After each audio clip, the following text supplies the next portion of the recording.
Hey everyone, we are now live on Facebook. This is Meet Them Mondays. I'm your host, Christian Portilla. This is Hana Abdulla.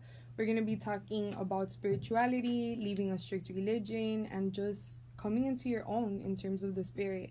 And so make sure that if you want to hear the audio, go to joeradio.org, or you can also listen on the app. And it'll be posted on roomfreerates.com after, on iTunes, on Stitcher Podcasts, anywhere where you get your podcasting. So yeah, we'll be going live in just 1 minute. Wait, how do I make mine go live? No, you just share. Oops. Okay. And then this one. Okay. Okay, awesome.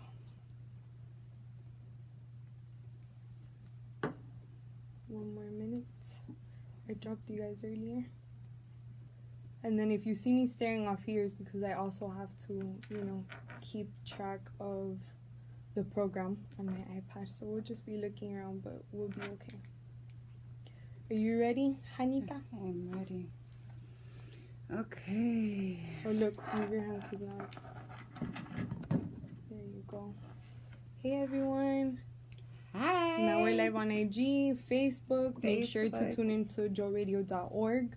We'll be going live in 1 minute on the airwaves. So stay tuned. All right. So 3, 2, and 1.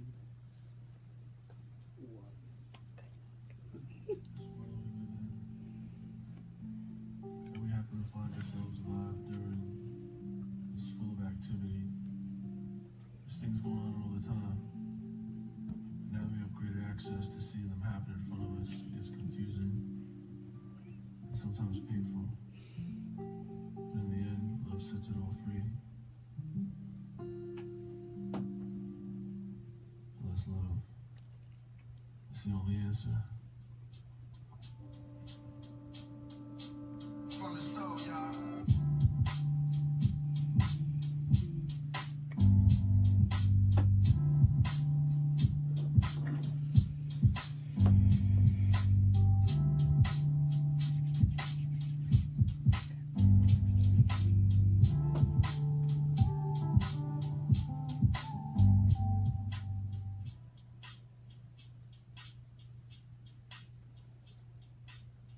Peace world, welcome to Meet Them Mondays on Jolt Radio. I'm your host, Christian Portilla, and today in the studio we have Hana Abdulla from Embracing Ugly. What's up, girl? What up, everybody? She's also known as Embracing Ugly, from her site Embracing Ugly and at Weirdness on IG.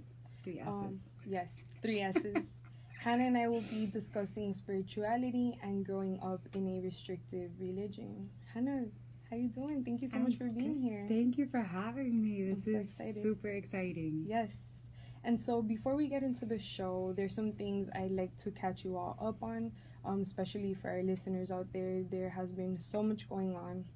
As you know, I'm also a reporter here in Miami, and so I'd like to call some attention to some stories that I wrote for the Miami New Times. And so one of them is Yahaira de la Espada's new book.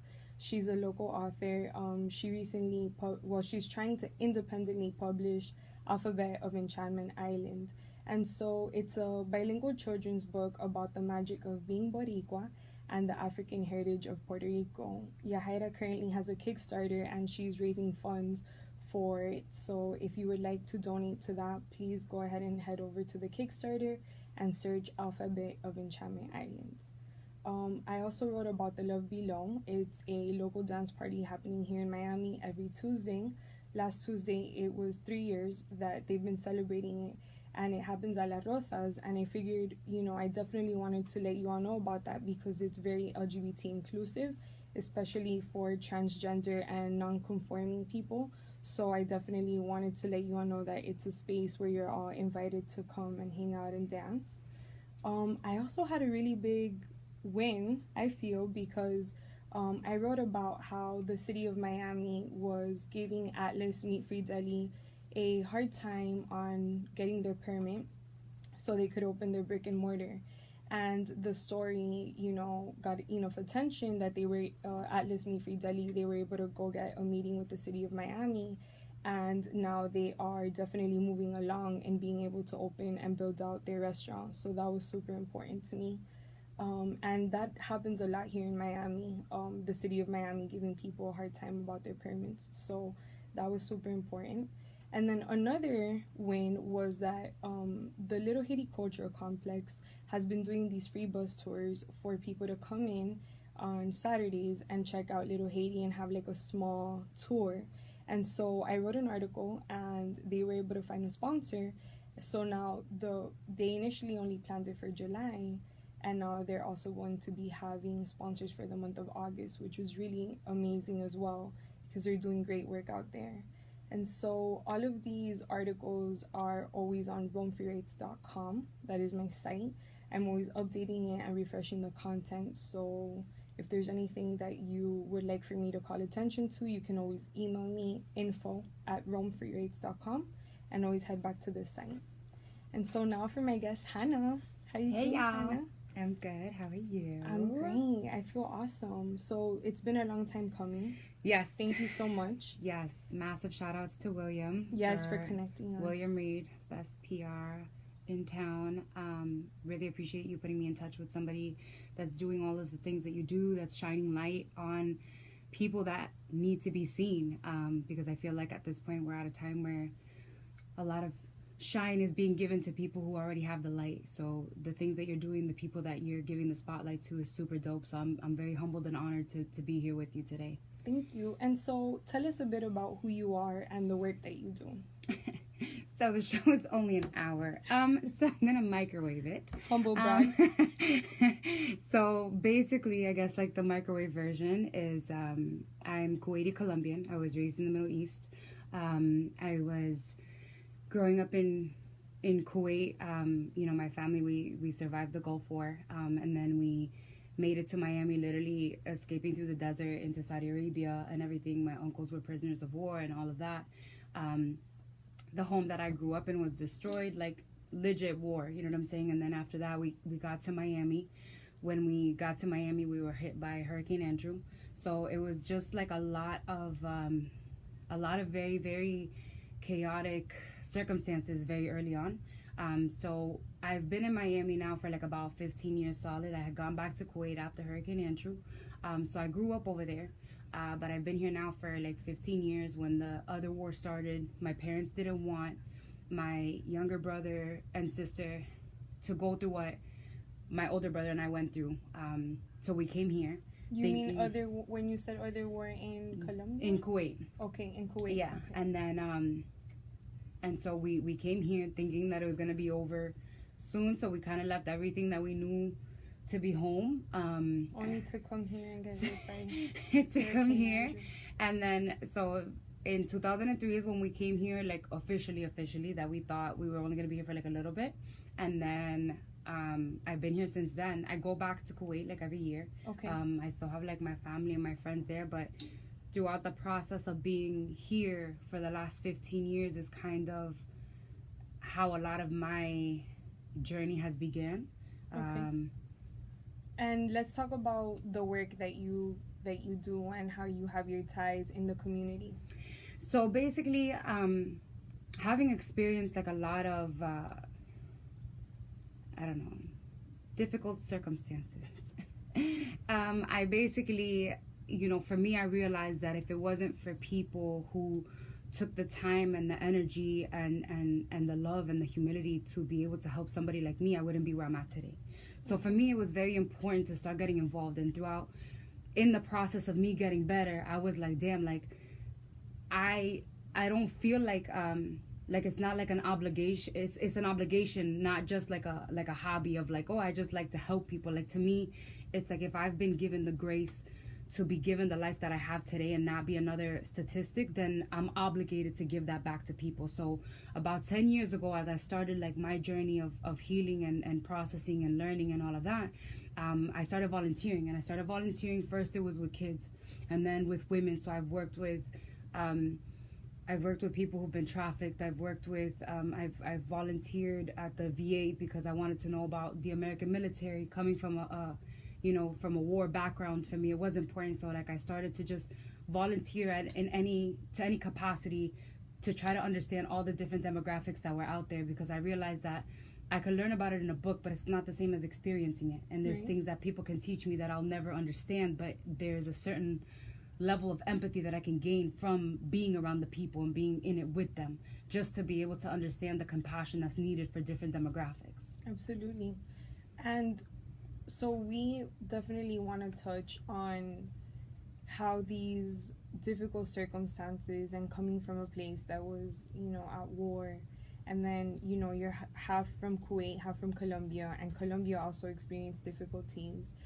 And how did living through these experiences make you start questioning your faith? Because being from Kuwait and being half Muslim, if you will, there's a set of behaviors and behaviors that you're expected to have, and then also making the switch coming here. So how did you process all of this, and what was spirituality like for you when you first started to understand it?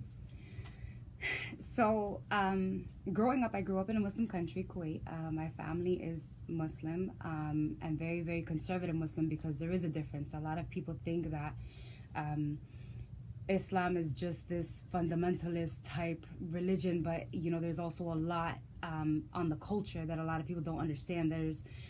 There's such a variety within the culture part of it too. So our traditions not only are part of the religion, but also part of the culture. So everybody experiences them different. So there's a lot of even Kuwaitis that didn't have the same experiences that I did, because my family is very, very conservative. Now my mom's side is very conservative Catholic. Colombian. So then, I grew up at a time where we didn't have hashtags for people to feel better about themselves and shit like that. You know what I'm saying? It was kind of like, you got to figure your shit out, and in Kuwait for us, for me, I had to go to religion class. I went to a private school, an American school, and it was because I'm Kuwaiti, I had to go to these classes. And I remember I would always ask questions, because in my mind it would be like something like, why are we not allowed to have pets?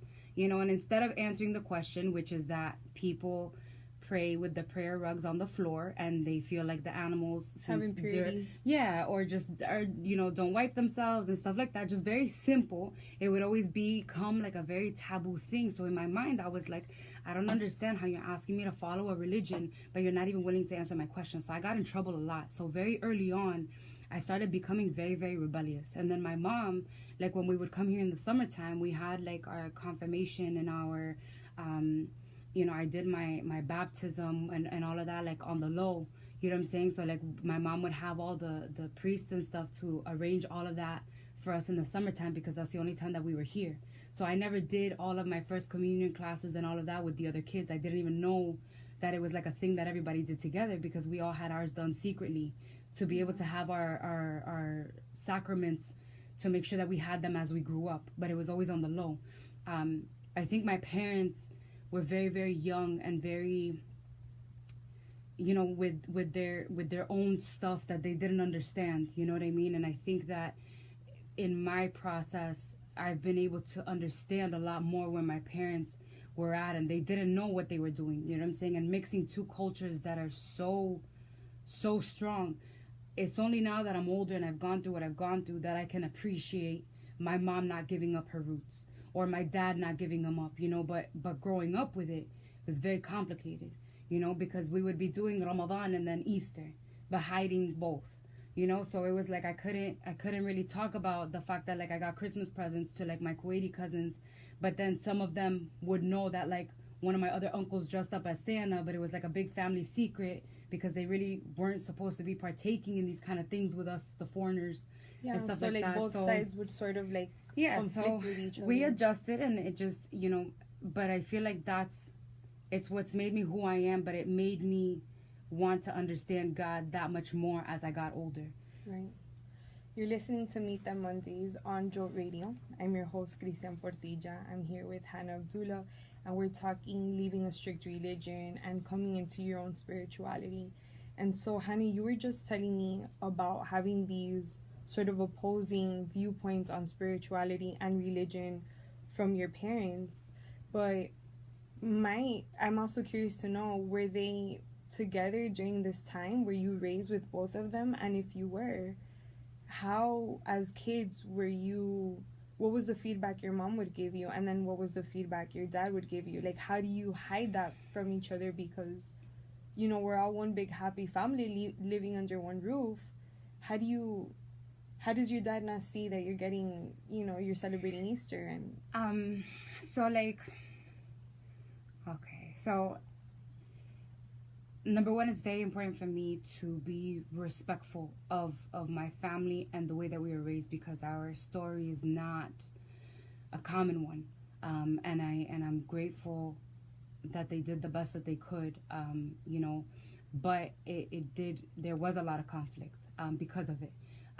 There was a lot of, for example, growing up past a certain age, I wasn't allowed to be talking to boys, and I went to a girls' school for a long time and stuff like that. But then, I finally went to a co-ed school, and I had guy friends like in middle school and stuff. So my mom knew my little friends or whatever, so she would help me sneak around to go hang out with my friends. But that added a lot of layers of shame, because I didn't know what life was like in America, and for me over there it was very like, oh my God, casi que soy like a whore or something, at a very early age. Yeah. Because it was like I had to live such a double life, and so there's a lot of complications and a lot of quirks that come with growing up having to have a double life, and it wasn't something. It's not something that I don't think anybody, like, it was never said. Nothing was ever spoken. It was never, my father's concept of God was bigger than my mom's, or my mom's was bigger than my dad's, or anything like that. It was kind of just like a matter of just respecting life as it was and not ruffling feathers, because I feel like having gone through the wars and so many different things over there, that it's like everybody's mind was elsewhere. So these conversations were never really had. We just didn't go there. So it was kind of certain things that were just understood. Like, we just don't talk about Jesus. And also growing up at the time in Kuwait, like, the government would censor, like, literally in magazines with a Sharpie, like, any cross necklaces or the word Israel in our textbooks, or, like, these were actual people's jobs, you know what I'm saying? And the movies, growing up in the movie theater, they would cut out kissing scenes. Like, we have no ratings of movies. Like, everything was edited. So just in general, the whole country was censored to the point that I didn't know that this was normal things. So in my mind, I started to equate lifestyle with religion, because in my mind, I couldn't comprehend one over the other, and I couldn't comprehend that, like, outside of my National Geographic's life, there was an actual world. You know what I'm saying? Because This was just how we lived. And that the things that you were doing weren't necessarily, they were just regular life. Yeah. Regular life for regular people that live, let's say, in the Western part, right? Like, these are everyday life things. So, being that you were conflicted and sort of kind of facing these ideas in your head where you're thinking you might be dirty for doing one thing, but then you're okay to do it in another part of the world, or did you ever kind of like start questioning God and saying like, well, God, if I'm trying to do right by you and I'm trying to be a person of faith, why is my life like this? Or why do I have to feel dirty for maybe, I don't know, thinking about kissing someone or wanting to sing a song that might say something that's explicit? Or like, how did you start kind of like talking to God and bringing that in and saying like, what is going on, God? And if I'm okay by you, why is it wrong to do these things that seem so okay for me to do? So for a very long time, I have struggled with being angry at God, because in my mind it was like, my parents are trying to do right. We are all fucked up in our own way. We got all of our shit and our demons and stuff like that. And so in my mind, it was like, okay, so if God is all loving and all powerful, why are we always in these situations? You know what I'm saying? Because like God, I always felt like just never threw my family a bone. I've gone through a lot of different very trying times in my childhood, things that I'm still processing. So I really don't, go there, whatever, because there's still touchy subjects. From them. Yeah, and it's real shit, you know what I'm saying? And it's Yeah. things that like they don't happen overnight, and they're not gonna go away overnight, And so for me, and there, over time, the amount of time that I spent not dealing, it becomes more layers to the whole equation. So for me, it's been very important to like understand that. And so in the process of being really angry at God and stuff like that, I kind of like found a place of just, if I'm gonna go to hell because everything that I do is fucked up, then I might as well just go all out, bitch. You know what I'm saying? Like, you know what I mean? And that's what the fuck I did. I was like, all right, bitch, that's just how we're gonna live life. And so that's what I did. And in the process of being rebellious and going as far as I did, I feel like if it wasn't for legitimately destroying myself, I wouldn't have found the divinity that I found. So I feel like, which is how I came to have my blog, which is Embracing Ugly, because I realized that it was embracing the ugly that I actually found the freedom that I had been desiring. So in the process, in my most desperate, my most vulnerable, my ugliest, my most shameful, is when all of a sudden I started having like these spiritual experiences. And like I had grown up with two very religious parents, and man, I would hear the stories and I'm like, yeah, está bueno, whatever. You know what I'm saying? Like, it is what it is. And like, that's great for you. I'm glad God is like bringing miracles to you, bitch. He's not in my life. You know what I'm saying? Or he, she, whatever it is that I use the word God because to me it's all encompassing. Right. So, in that process is when I kind of started to like, I had met some women mentors and they saved my life. And at the time I was honestly like a massive degenerate. I used to rob and steal and just be a massive piece of shit for many years. I hurt a lot of people in the process of living that way. And there's no amount of goodness that I can do to undo some of the things that I've done. But that is why I try to live as right as possible today. And it is a big deal that I have my moral compass the way that I do, to try to do right for all the things that I have done. And in that process is kind of like how I started to like explore. And somebody was like, man, if you're gonna be pissed off at God, then do it like for real, because if you're gonna half-ass it, you're not getting nowhere.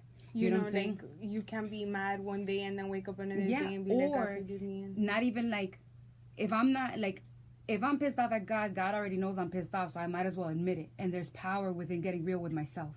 So it's like there's a way of just if I'm sitting there denying the fact that I'm angry at God, bitch, God already knows. You know what I'm saying? But I'm still fearful, and as long as that fear is in that relationship, I'm not gonna have no progress or no growth with God.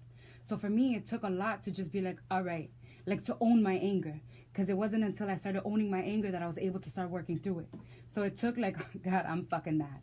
You know what I'm saying? You dealt me some fucked up ass cards, even if it's past life shit, this life shit, bitch, I'm tired. You know what I'm saying? Like, bitch, I'm God, you better get it together. Yeah, so in that process is how I started to really explore God, but it had to get ugly and in it in order to start doing that.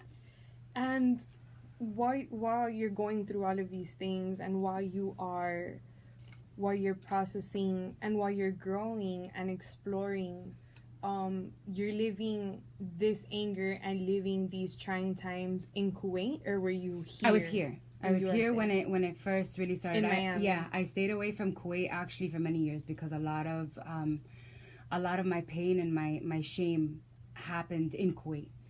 So actually in the process of me going through my darkest times in life, I stayed away from Kuwait.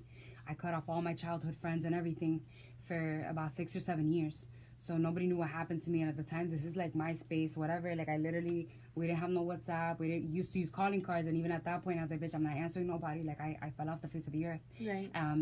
And when I started to come back to life and try to like get right is when I started to like reach out to people and reconnect with people and stuff like that. And how were people embracing you when you kind of started coming back and saying, I'm angry, but I want to do the work because I want to get better and I want to heal from this?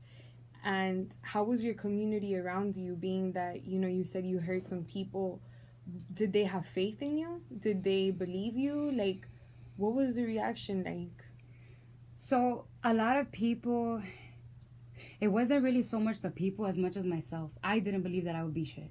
I honestly, like, I remember I spent like my whole 21st birthday just crying hysterically. I'm 30 years old now.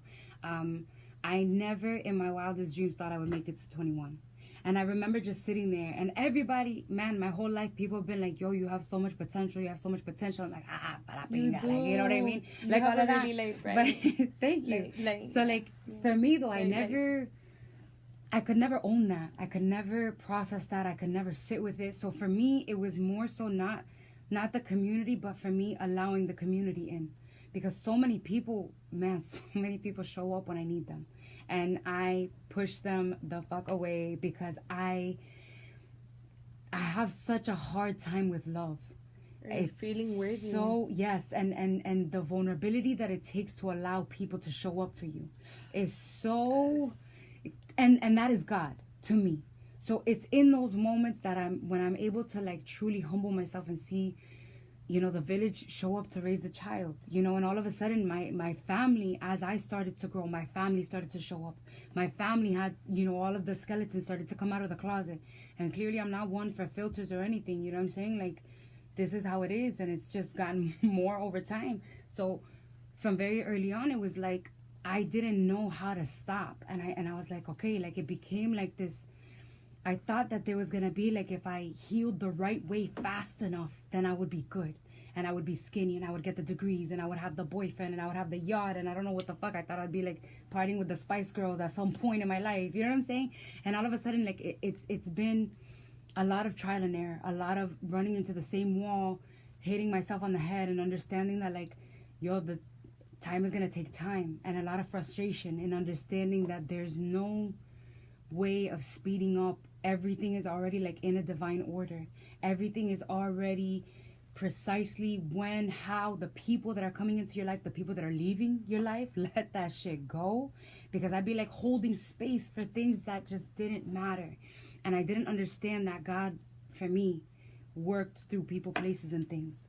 Whether it was a billboard to somebody in my classroom, to somebody in the street, to a homeless person, to whatever it was. And so all of a sudden, I think the one thing was just becoming a lot more vigilant of the opportunities that we have to be called on to be better for ourselves. Absolutely. And I think too, when you attune your vibrations, you start picking up on these things that maybe you wouldn't have seen before or weren't signs before. If you're just tuning in, you're listening to Meet Them Mondays on Jolt Radio. I'm here with Hana Abdulla. And we're talking spirituality and religion and really finding the God within yourself and recognizing that higher power in other people as well. And so, Hana, we have a few minutes before we take our break, but talking about doing the work and talking about not speeding up the process, how do you feel now? And how do you feel in your relationship with God now? I feel like this is the most confident I've been in knowing God's here at all times. Like, if I, like, a year ago, I was in a terrible place. I have a lot of mental health issues, and to me, spirituality, psychology, and mental health is all like enmeshed, and I feel like going into one without acknowledging the other is paralyzing. At least that's been my experience. And so, you know, I want, like, I've been done many times. You know, I have a lot of baggage, and I'm aware of it. You know, and I think that it's been a long time and a very, very treacherous road of just a lot of desperation to try to really believe that God's there, you know, and trying to like constantly like, God, please, or like, you know, talking to my ancestors and my spirit guides and my guardian angels and my friends that have passed away. I've spent a lot of time in cemeteries with my homeboys that have passed away, and I'm like, yo, please, just something, you know, just let me know that you're there, because I feel like I'm doing right, but I just constantly feel like I'm always lost. And so all of a sudden this last year, I've been feeling like I'm free falling, but that there was some type of stability to the chaos for the first time. And so all of a sudden this last year, I was like, wait a minute, like, I've had a lot of chaos in my life, but this is the first time that I also have hope. And so all of a sudden, like in that little crack, all of a sudden that I allowed the little crack to happen, the little crack has grown a little bit more and a little bit more. And today I can say that it's the first time that I truly, like, without any problems, I've had the most consistent relationship with God that I've had in a long time. But I also got really desperate again. I started praying every day. I started lighting the candles. I started talking to my ancestors. I started spending more time in nature. So it was also a matter of understanding that, like, you know, God will show up, but you also got to show up for God. You know what I'm saying? Because God's not going to be out here like on some fairy godmother type shit, bitch. You got to show up too. And so I realized that I was praying for things that I wasn't ready for. And all of a sudden I had to get ready. And so all of a sudden I was like, all right, let's do this. So I had done like a sweat lodge with two of my really close friends a while back. And one of the things that the shaman told us was, you know, it's a very Western thing to not understand that there has to be sacrifice within this work. And so all of a sudden I was like, well, damn, I never sacrificed shit, but yet I want it all. I want the most results with the least amount of work done. And all of a sudden I was like, damn, that's Western as fuck. No, I'm colonizing like a motherfucker right now, you feel me? So all of a sudden I was like, bitch, we got to get to it. So I started realizing, I was like, okay. And so all of a sudden I started working on little things, not big things because I knew I would get overwhelmed. But I feel like that's the process in which I finally got real stability with God. And that's been a paramount piece in my relationship with God today. Beautiful. So I think God and I are good for right now. That was beautiful. Thank you so much. You're listening to Meet Them Mondays on Joe Radio. We're going to go ahead and take a break. We'll be right back. Stay tuned.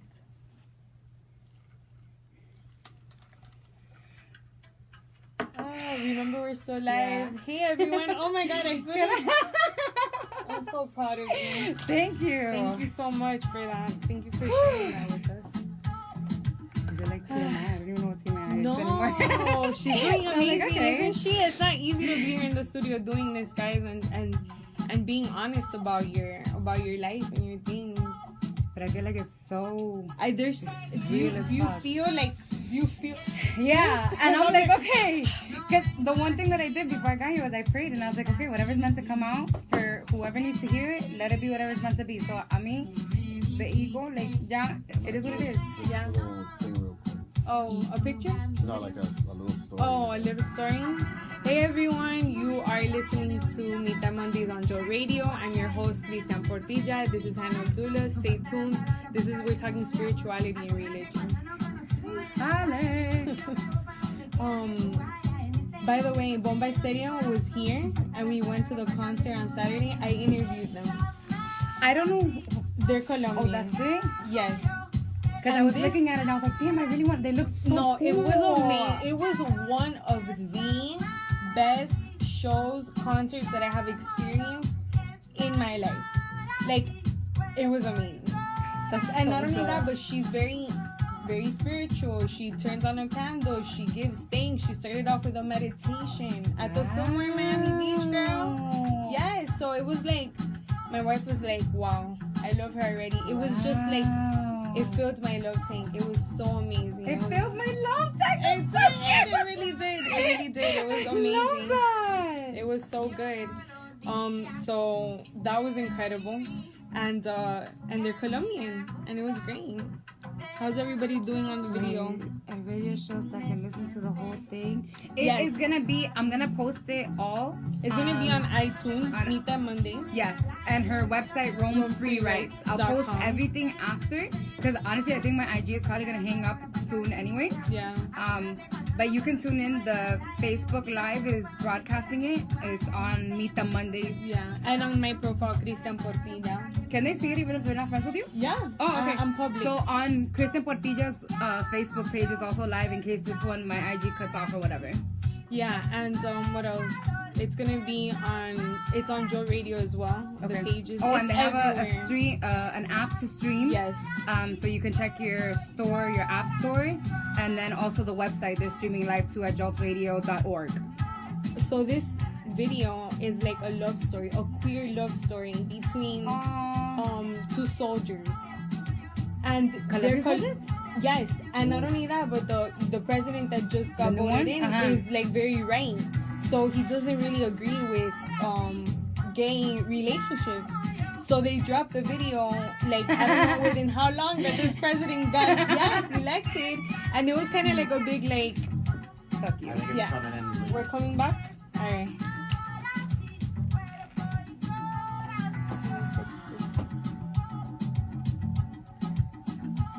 Can you believe 30 minutes passed? No, it was really weird. I talk a lot, so I'm like, am I doing too much? You're doing great. Are we coming back in soon? Okay, we're coming back in Okay. soon.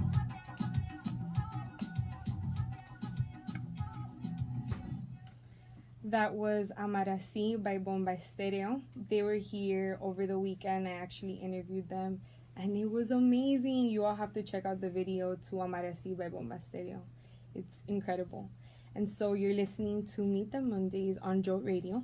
I'm your host, Christian Portilla. I'm here with Hana Abdulla, and we're talking, getting free, leaving a strict religion, and finding spirituality and coming into your own.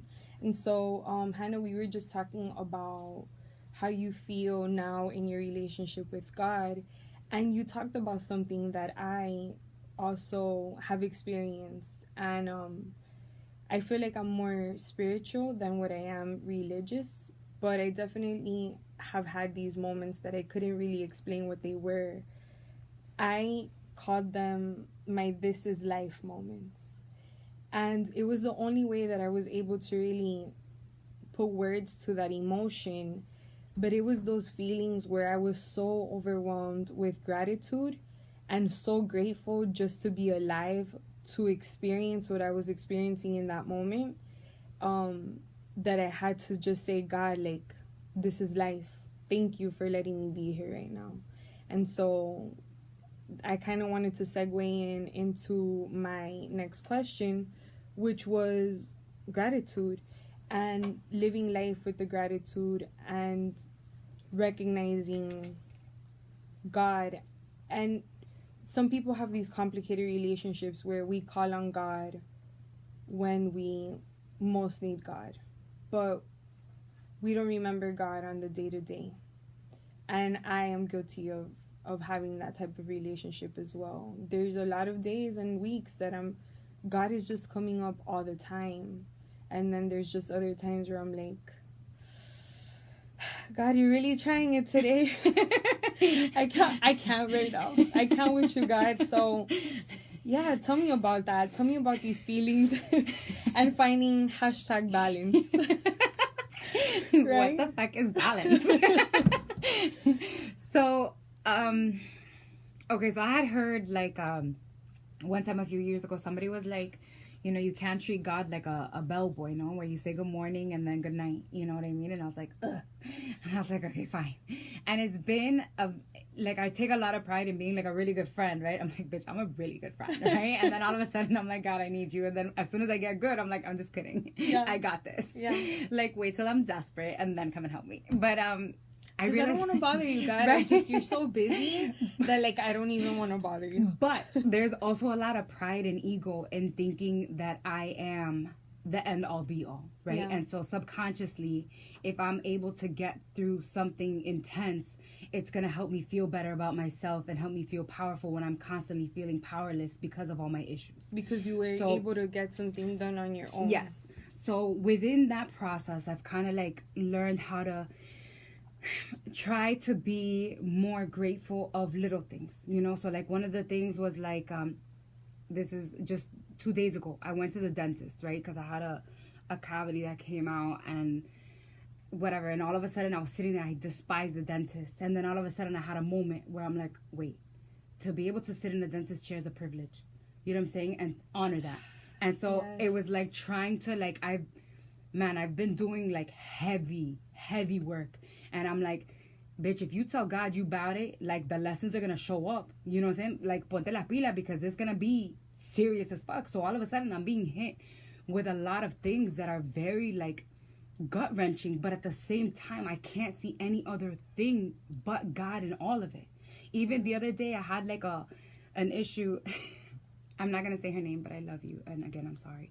I fucked up a friendship. And okay. And this is a woman that I've shared a lot with and I love dearly, and she's been a great friend to me, and I have a very hard time with friendships. So I didn't realize that I was distancing myself from her out of jealousy. And I, for the life of me, could not see it because I thought I was bigger than that. I thought I was healed. Like, bitch, I don't get jealous. Like, no, bitch, I was jealous as fuck. So all of a sudden, I had messaged her on some let's act like none of this ever happened, being an asshole, because I really couldn't process it.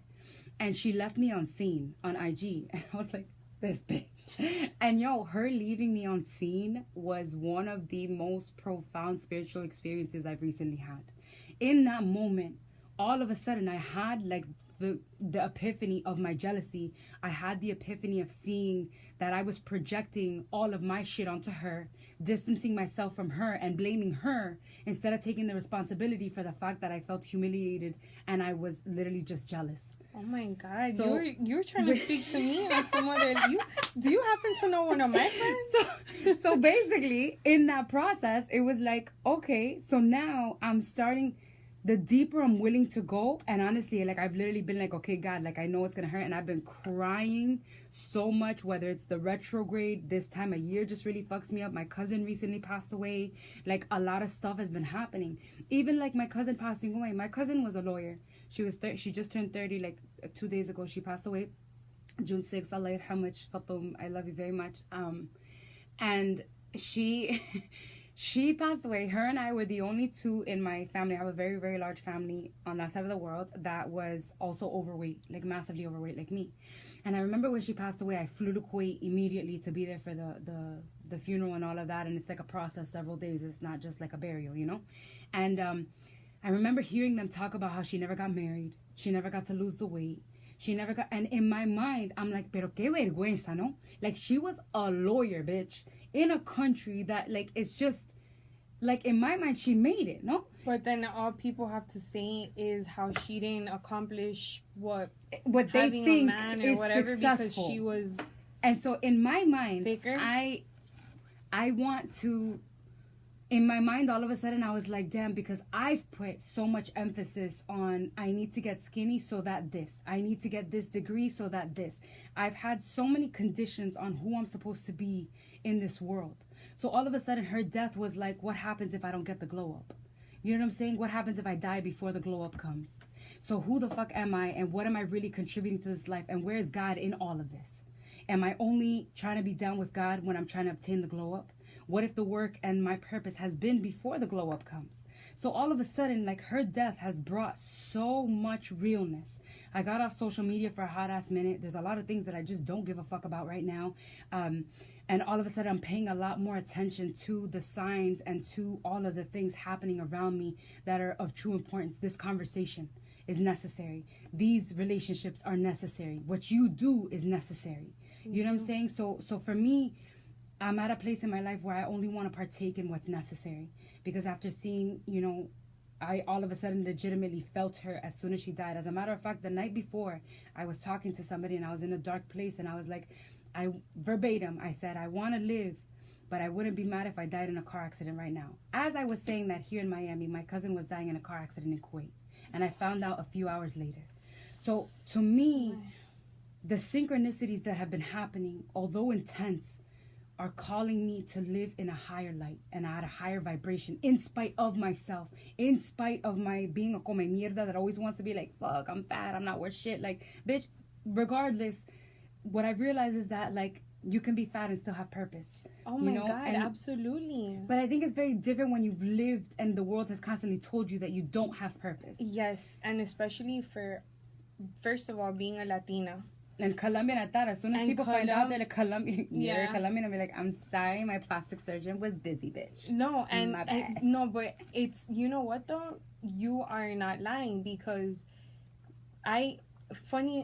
this conversation is reminding me so much of a friend that I have also gone through a lot of things with, and I find myself distancing myself and lying about keeping the distance, or maybe not fully admitting to myself because I feel certain things, or because anyway, point is that we always talk about as well how as Latinas, let's talk about the Latina side, that or even being Colombian, how I had like 10 fajas by the time I was 13 years old.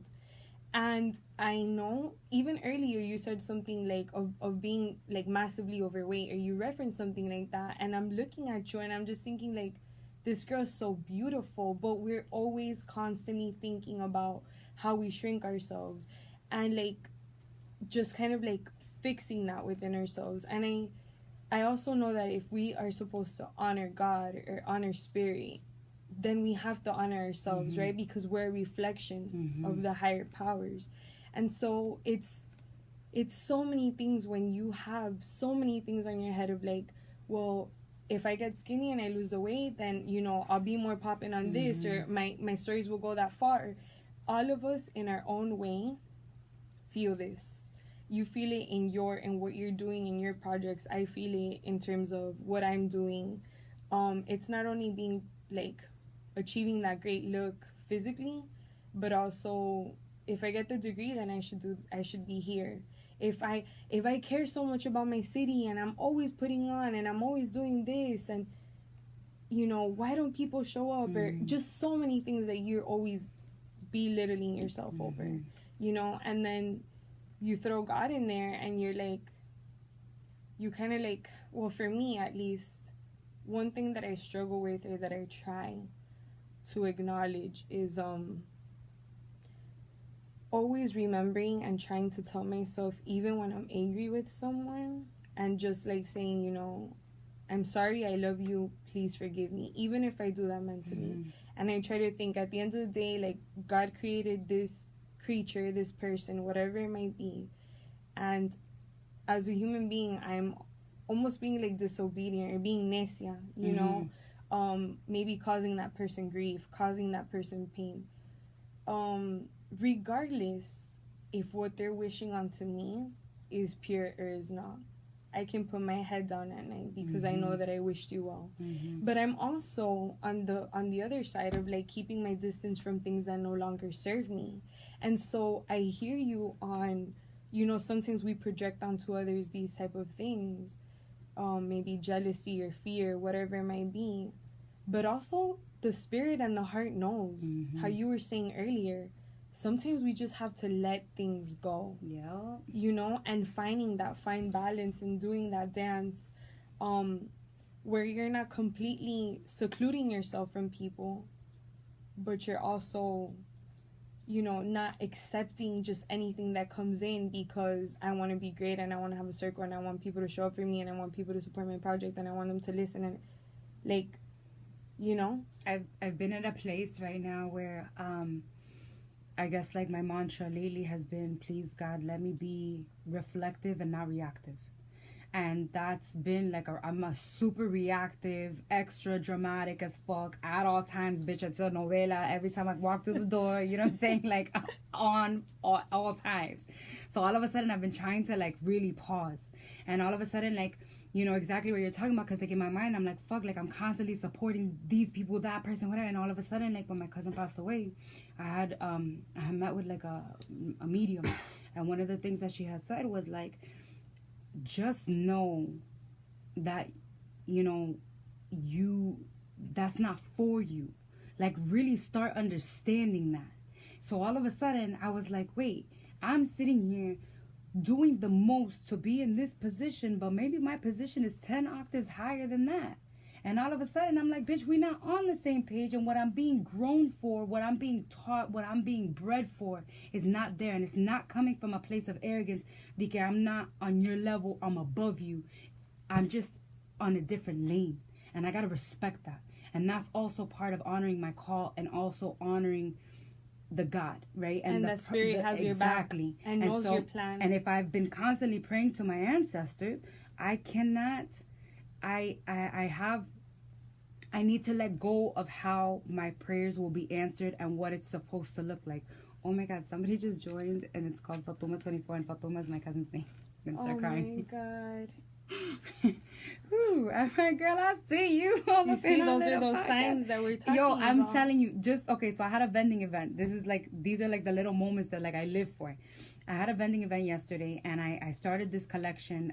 My jewelry brand is called Gracefully Gutter, right? And it's about people who've come from a position of we're graceful in our own ways, no? Like, and so it's gracefully gutter. And so I started this collection called I'm Just a Messenger. And they're like denim pieces, but they all have different messages on the back. And on the front, they all say, I'm just a messenger, because I wanted to create something because I knew how God works. And I've been just doing a lot of God work. And I was like, there's a lot of times where somebody's shirt or like a billboard or something is the message that I needed. So all of a sudden, I wanted to create pieces for everybody else who sees them wearing it. Yeah. So one of the pieces was stop fucking doubting yourself. Okay. And I had it hanging, and my sister was with me vending, and this lady walks by super offended, right? Because it said fucking, and my sister literally tells me at that moment, she was like, maybe you should put something else on top of it, because I just saw the lady's face change. And I'm like, fuck. And I've had a lot of heartache with people trying to censor me my whole life, you know what I'm saying? Yeah. And so all of a sudden, this lady, I'm like, okay, and I've been trying to practice being more open to new things or whatever the fuck, right? So I'm like, okay, maybe exactly. So I'm like, maybe God is talking to my sister, and I just need to humble myself and just put the fucking word away. So literally, as I'm putting something to cover the word that says fuck, this lady walks up and she's like, wait, before you cover it, I want that. And the lady bought the piece that I was trying to cover. You see? And I swear to God, I look at my sister and I tell the lady the story. And I was like, yo, you literally were my confirmation that my purpose has no opinion on outside people. And if I was called to make this piece, it was for a reason. And so that was the only piece that I sold out of the whole collection. And she bought it for her daughter. You see? And I was like, damn, God. Because it's all relative. Because it's all relative. Because the way that you'll see something, or the way you think people are portraying you, in their head is otro mundo completo. They have this whole other world in their head. They're not even seeing it the way you're seeing it. They're not thinking about it the way you're thinking. And I want to make because I think this is a very, very important part of the dialogue. I think that God has been made to be this virgin-esque, pure relationship for only the fucking santos del mundo and whatever. And I have found God in the grungiest, darkest cracks of my life. In my darkest moments is when I have seen God the most. In my moments where I legit, other people were the reason that I'm still alive today, to put it lightly. You know what I'm saying? And so for me, I feel like it is imperative to understand that God is for everybody. There is no one way to view God, and I think that God is so personal. And that's one of the things, and that's one of the reasons why I find this topic so important to have for people our age, for the lifestyles, for whatever. Bro, God is for prostitutes, God is for druggies, God is for everybody. For lesbians? For everybody. For girl, yes. For lesbians, for trans, for everybody, for Arabs, for Jewish, for atheists, for whatever it is that you are, whoever it is that you are, God is for everybody. And I feel like fundamentalists of all colors, of all backgrounds, and of all cultures have hijacked divinity, and it has fucked us up. And I feel like that is why we are so lost and we are so filtered, whether it's social media, whether it's drugs, it's money, it's food, it's so many things that we're constantly using and abusing to dumb down self, because we're constantly craving this divine thing that we can't even talk about because it's so taboo, but it's such a beautiful thing. And I tell people all the time, like, yo, go explore that relationship, man. It's not what the fuck you think it is. Because where I come from, shit, people look at me, first off, I'm a Kuwaiti woman, bitch. Like, I'm tatted, I have, so many different things, and it's like, but yo, you can't tell me nothing. You know what I'm saying? And so for me, exploring the relationship that I have had even with my parents, it took a lot to tell my parents, like, hey, I believe in God so much that I'm gonna need y'all to, like, just back the fuck off so I can do this for myself, because I need God. However it is that I choose to understand God, I need God, because, bitch, I'm gonna die. And my life has been that dramatic many, many times. And when people are like, oh, it's not that deep, bitch, it's that deep. Because we got too many people out here dying every fucking day. We got too many people killing themselves. We got too many people losing their lives to things because they're trying to filter out the fact that they were looking for something that could be found in the divine, in ourselves, in our souls, in each other. But we're so filtered and we're so scared of being vulnerable that we're willing to die to hold on to this shit. Or willing to die without giving God or spirit or spirituality a chance, because then if you do that, we are so brainwashed to think that you automatically have to live a pristine life. You can no longer do what you were supposed to do. Exactly. You can no longer love who you needed to or wanted to love, and just all of these things. And I think that that's the beauty in being able to differentiate as well religion with spirituality. 100%. You know? And so we have a little less than 10 minutes of the show. If you're just tuning in, you're listening to Meet Them Mondays on Jolt Radio. I'm Christian Portilla, and I'm here with Hana Abdulla. Hey. And talking about, which by the way, everything you just said was so beautiful, and I feel it so much because I've also struggled with religion versus spirituality, and it took me a lot of time to understand that religion was not for me and that it didn't serve me. Not only because my lifestyle isn't what religion advocates for, but also because at the end of the day, I didn't feel the same reciting un rosario as opposed to giving thanks and saying thank you, God, for all of these things, and just having a grateful heart, you know. And so to kind of like sort of start closing off on a high note in terms of God, can you talk to me about a miracle or about maybe a recent particular moment where God manifested itself for you, and it was one of those signs where you were like, oh my God, thank there's you. so many. Shit. Okay, I'm gonna do this one, right? Okay. We'll just take a piece of the humble pie. So, William had been suggesting me to come on your show for mad long, no? Yes. So all of a sudden, I finally got to a place and I was like in it. And I was like, and I was doubting if I'm supposed to be a writer and if I'm supposed to be a speaker. And all of a sudden, like, I'm a graduate of the University of Miami. I graduated in 2014. I've had 10 years of experience in whatever the industry and blah, blah. And I can't find a job. Not even PetSmart would call me back, right? So all of a sudden, I'm like, God, like, come on, bitch. You know what I'm saying? Like, I'm willing. Just let me get a job, something, right? Yeah. So all of a sudden, I was like, just trying to find my purpose, trying to do whatever. And I'm like, okay, just put yourself out there, blah, blah, blah. So I wrote to you again and whatever. And it didn't happen. When I tell you that I finally wrote William and I was like, William, can you just stop tagging me? Because ya, like, tenía pena, no? Because I was like, that's it. Like, I feel like I'm embarrassed. Like, I'm begging this chick because I feel like she's mad dope and we would share a lot of things, no? Yeah. So all of a sudden, I swear to you, the next day that I told him I don't want to do this anymore, you messaged me. And now we're here. Yeah. And now we're here on a topic that is so accurate perfect and beautiful and exactly where I'm at in my life, and I'm honored to even be the one to have this dialogue with you. Thank like you. So that was part of how I'm so confident with God right now.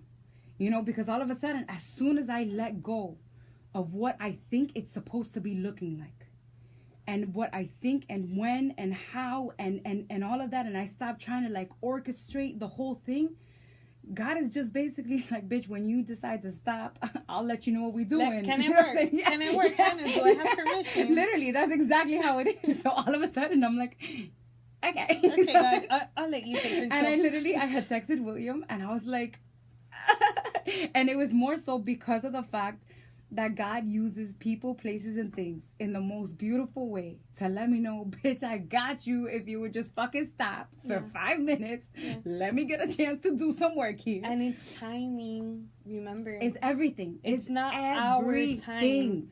This is already written before. All of these things have already been written and have already been put there. We are just... And I even within that, I also want to say a lot of the times I've within this process, I've also found that I'm constantly judging, am I doing right or am I doing wrong? And what I realized that there is no right or wrong. all of it is already in divine order. Because every time that I mess up, every time that I do something that I deem fucked up and not good enough and need forgiveness or blah, blah, blah, The all that shit. self-bashing that we all love to do. In the end, that was exactly what I needed to do, because I needed a lesson. I needed a moment. I needed a person. I needed humility. I needed something from that moment. So even within the things that I've done that are not kosher, there have been some of my most profound lessons that have helped me grow further than had I just been skipping along, fucking like singing Kumbaya and shitting rainbows. You know what I'm saying? Like, so it just honor the darkness as well, because even the darkness holds so much power and lessons.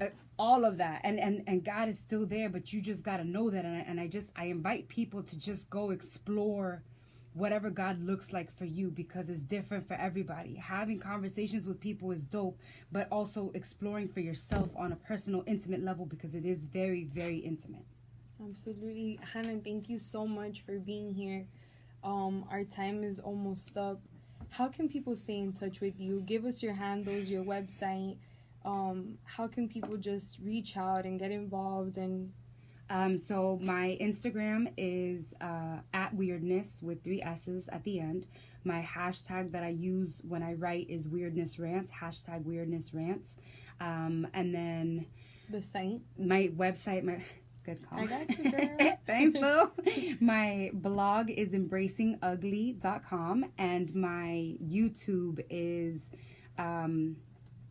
Embracing Ugly. So I do my weirdness rants live and I film them, and so a lot of my past ones are on my YouTube channel. So that's what it is. Awesome. And thank you all so much for listening to today's conversation.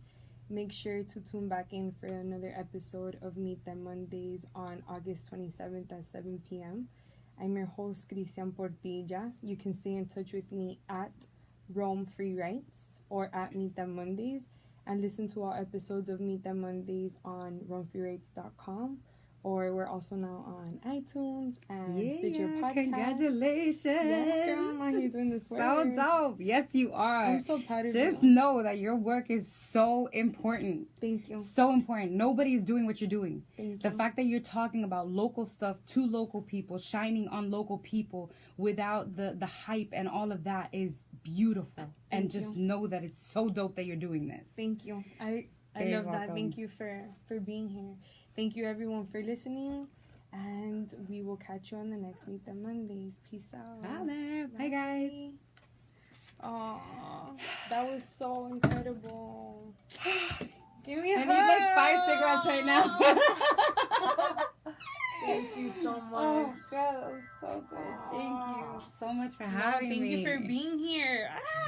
Thank you everyone for tuning in to the live version of the show on Facebook, on Instagram. This will be on the YouTube. It's gonna be everywhere. You can't miss it. Your beads. Oh, my beads. Thank you. You're These my welcome. dad gave me. Oh, They're they're like beautiful. Arab prayer beads. I love them. Thank you. And I love your jewelry. And if you do not follow Hana, make sure you do at Weirdness on Instagram. Hana Abdulla, she's tagged. She's also linked on my website on Rome Free Rights. And yeah, thank you all for sharing space with us tonight and listening to these conversations. I will check you all later. Let me click here. And let me do this. And let me also go ahead and